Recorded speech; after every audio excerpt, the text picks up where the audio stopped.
App TV Hindi में आप सभी को सुस्वागतम। ये एक सनसनीखेज खबर लेके आज हम लोग आया हूं हमारा दर्शक का दरबार में। जी हाँ, दुनिया की पहले रिएक्टर के अंदर जो सूर्य के समान परमाणु प्रतिक्रिया का उपयोग करके पृथ्वी को आने वाली काल में बिजली देगा। हम दुनिया के सबसे बड़े परमाणु संलयन उपकरण के पर्दे के पीछे जाकर उसे प्रतिक्रिया से ऊर्जा प्राप्त करने का प्रयास कर रहा हूं, जो सूर्य और सितारों को शक्ति प्रदान करती है। प्रवेश के केंद्रों में ग्रहों को कुछ प्रतिभाशाली वैज्ञानिक दिमाग उस चीज के लिए मंच तैयार कर रहा है जिसे दुनिया का सबसे बड़ा और सबसे महत्वाकांक्षी विज्ञान प्रयोग कहा जा रहा है। हम यकीनन अब तक डिजाइन की गई सबसे जटिल मशीन का निर्माण कर रहा है। लेवन कोल्टेज का मानना है वर्तमान कार्यों परमाणु संलयन के दोहन की व्यवहार्यता को प्रदर्शित करता है, वही प्रतिक्रिया जो हमारे सूर्य और सितारों को शक्ति प्रदान करता है। ऐसा करने के लिए शुद्ध ऊर्जा उत्पन्न करने के लिए दुनिया का सबसे बड़ा चुंबकीय कारावास कक्ष या टोकामक फ्रांस के दक्षिण में निर्माणाधीन है।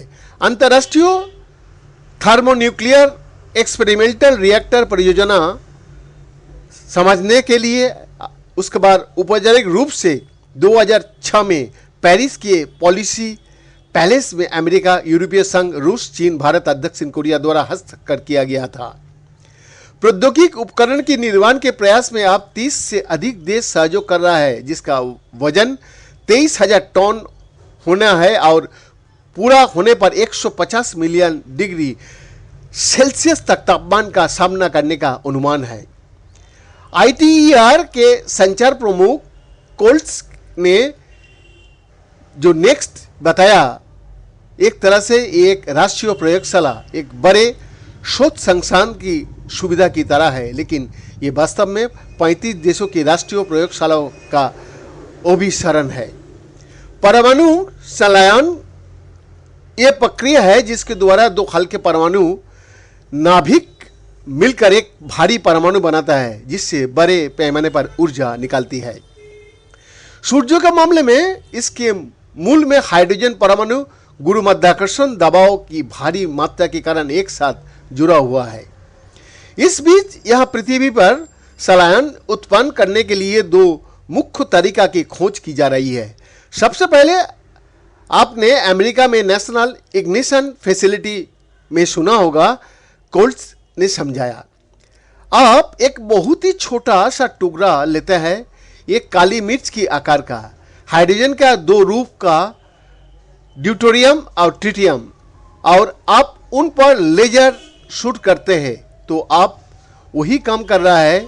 जी हाँ, आप दबाव को भी कुचल रही है।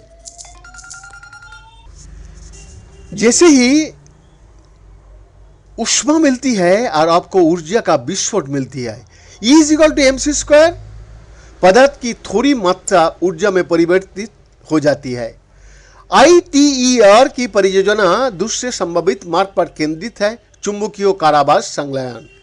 इस मामले में शोधकर्ताओं के पास एक बहुत बड़ा कक्ष है, 800 वर्ग मीटर, और वो लोग बहुत कम मात्रा में इथेन डालता है, -2 से 3 ग्राम इथेन, ड्यूटेरियम और ट्रिटियम, और वो लोग इसे विभिन्न हीटिंग सिस्टम के माध्यम से 150 मिलियन डिग्री तक तापमात्रा प्राप्त करता है। लावन ने कहा, ये वो तापमान है जिस पर इन कणों का वेग इतना अधिक होता है कि अपने धनात्मक आवेश से एक दूसरे के पीछे हटाने के बजाय वो संयोजित होता है और विलीन हो जाता है, और जब वो संलयन होता है तो वो एक अल्फा कण छोड़ता है और वो एक न्यूट्रॉन भी छोड़ता है।